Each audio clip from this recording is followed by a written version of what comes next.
Assalamualaikum warahmatullahi wabarakatuh. Perkenalkan, kami tim peneliti dari Fakultas Keperawatan Universitas Syah Kuala. Saya Nes Aida Fitri, Eskep Mkep, bersama kedua rekan saya, Nes Sarini Vivianti, Eskep Mkep, dan Nes Yuni Arnita, Eskep Mkep. Pada kesempatan ini, kami akan menjelaskan tentang sukses menyusui ASI eksklusif.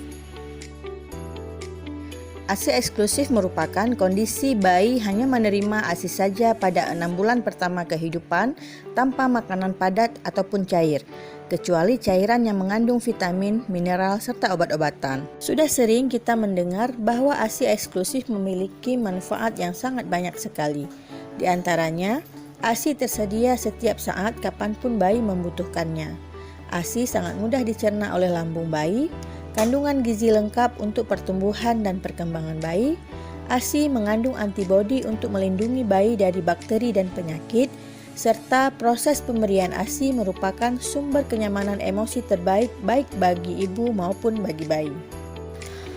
ASI memiliki komposisi yang sangat lengkap, di antaranya mengandung sekitar 87% air, protein 1%, lemak 3,8%, dan laktosa 7%. Lemak dan laktosa menyediakan 40% sampai 50% dari total energi yang diterima dari makanan yang dibutuhkan oleh bayi. Selain itu, di dalam ASI terdapat kandungan asam lemak esensial yang berfungsi untuk pertumbuhan otak dan mata. ASI juga mengandung sel kekebalan atau antibodi dan senyawa bioaktif lainnya. ASI juga mengandung berbagai hormon penting yang berperan dalam proses tumbuh kembang bayi. Jenis-jenis ASI ada 3. Yang pertama yaitu kolostrum. Kolostrum merupakan ASI yang pertama kali diproduksi sesaat setelah bayi lahir sampai hari ketiga. Kolostrum ini dapat berwarna kuning, orange, atau putih, serta bertekstur kental dan lengket. Kolostrum ini kaya akan nutrisi, ada protein, vitamin A, nitrogen, garam, sel darah putih, dan beberapa antibodi tertentu. Yang berikutnya adalah ASI transisi yang diproduksi pada hari ke-4 sampai dengan hari ke-7 atau hari ke-11. Pada ASI transisi, kandungan karbohidrat lebih banyak dibandingkan dengan kolostrum. Yang terakhir yaitu ASI matur.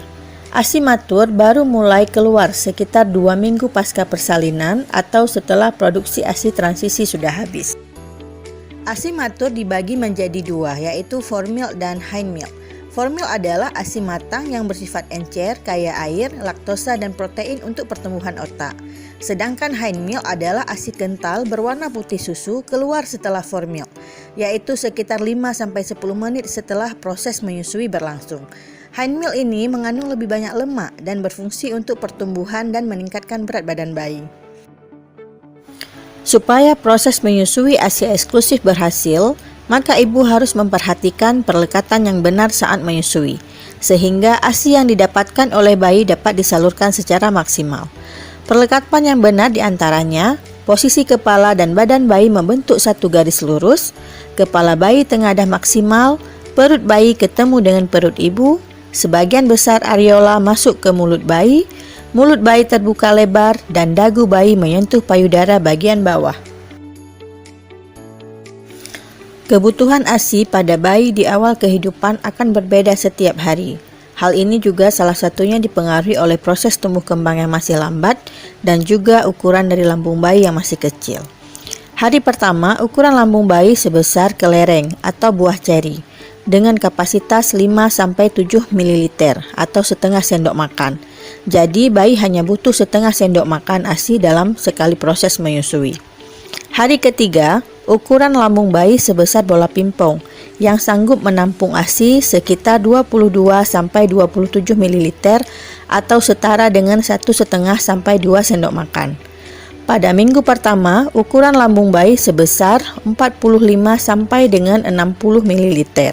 Dan pada bulan pertama, ukuran lambung dengan kapasitas menampung ASI sebanyak 80 sampai 150 ml. Tanda-tanda bayi yang sudah mendapatkan cukup ASI antara lain dapat dilihat dari yang pertama, frekuensi buang air kecil lebih dari 6 kali sehari dengan warna jernih dan tidak kekuningan.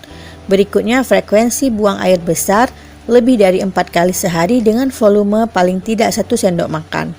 Selain itu, bayi merasa puas dan tertidur saat menyusui. Banyak ibu menganggap jika bayi sering menangis menandakan bahwa bayi tersebut lapar dan tidak puas menyusui. Padahal bayi menangis tidak selalu menandakan bahwa bayi lapar atau haus. Berikut beberapa hal yang menyebabkan bayi menangis, di antaranya bayi lahir butuh penyesuaian karena kehidupan di dalam kandungan sangatlah berbeda. Bayi tidak nyaman, bisa karena popoknya basah akibat BAB atau BAK, gatal, kedinginan, pakaian yang tidak nyaman, sakit perut maupun perut kembung. Bayi menangis terkadang butuh kenyamanan untuk selalu dalam dekapan bunda melalui proses menyusui. Selain itu, kapasitas perut bayi juga kecil, sehingga bayi akan sering menyusu. Percepatan pertumbuhan bayi bisa terjadi di usia 10-14 hari pada minggu ke-13, minggu ke-6, bulan ke-3, 6, dan 9. Sehingga pada periode ini, bayi mengalami pertumbuhan dan perkembangan baik secara fisik maupun mental yang sangat cepat. Berikutnya yang terakhir adalah posisi menyusui yang tidak tepat sehingga bayi tidak nyaman dan menolak untuk menyusui. Bayi gelisah sering melepas payudara saat menyusui atau menangis saat disusui. Ada beberapa penyebabnya. Yang pertama, aliran ASI terlalu kencang. Sehingga kalau kondisi ini terjadi, ibu dapat memerah sedikit ASI sebelum memulai menyusui ke bayi. Berikutnya posisi menyusui yang tidak nyaman. Bayi tidak lapar namun haus, sehingga beberapa menit setelah menghisap dan mulai merasakan hind milk, bayi akan berhenti menyusui. Maka tawarkan payudara yang satunya lagi. Berikutnya bayi akan terganggu dengan suara kebisingan, sehingga usahakan menyusui di tempat yang tenang. Tanda bayi bingung puting jika bayi pernah mendapatkan DOT. Bisa juga karena perubahan yang terjadi pada ibu, misalnya parfum baru, mengganti sabun mandi, deodoran, deterjen, atau shampoo, maupun puting lecet dan berdarah. Yang terakhir, ibu terlambat merespon rasa lapar bayi. Jika terlalu lapar, bayi sulit untuk ditenangkan. Berikut beberapa tips untuk meningkatkan produksi ASI. Tidak menggunakan DOT dan empeng.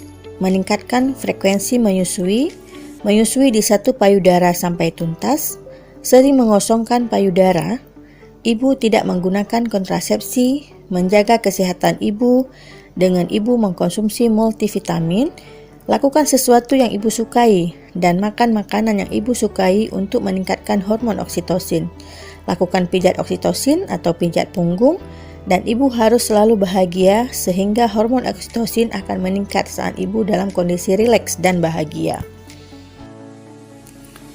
Ibu harus menghindari penggunaan DOT atau empeng karena memiliki resiko penurunan produksi ASI atau masalah kesehatan mulut pada bayi. Di antaranya, resiko bingung puting. Bayi lebih memilih menggunakan botol dan DOT karena tidak membutuhkan usaha yang keras agar ASI keluar. Hal ini dapat menurunkan produksi ASI. Yang kedua, resiko kebersihan yang dapat menyebabkan penyakit pada bayi, terutama gangguan pencernaan. Resiko kerusakan gigi karena DOT akan mempengaruhi bentuk dan struktur dari gigi dan gusi. Berikutnya, resiko infeksi telinga. Tetesan susu jika anak tertidur bisa masuk ke dalam telinga. Penyapihan DOT lebih susah daripada penyapihan ASI dari payudara. Dan yang terakhir, akan mengganggu ikatan emosional dengan ibu karena anak jarang mendapatkan dekapan dari proses menyusui.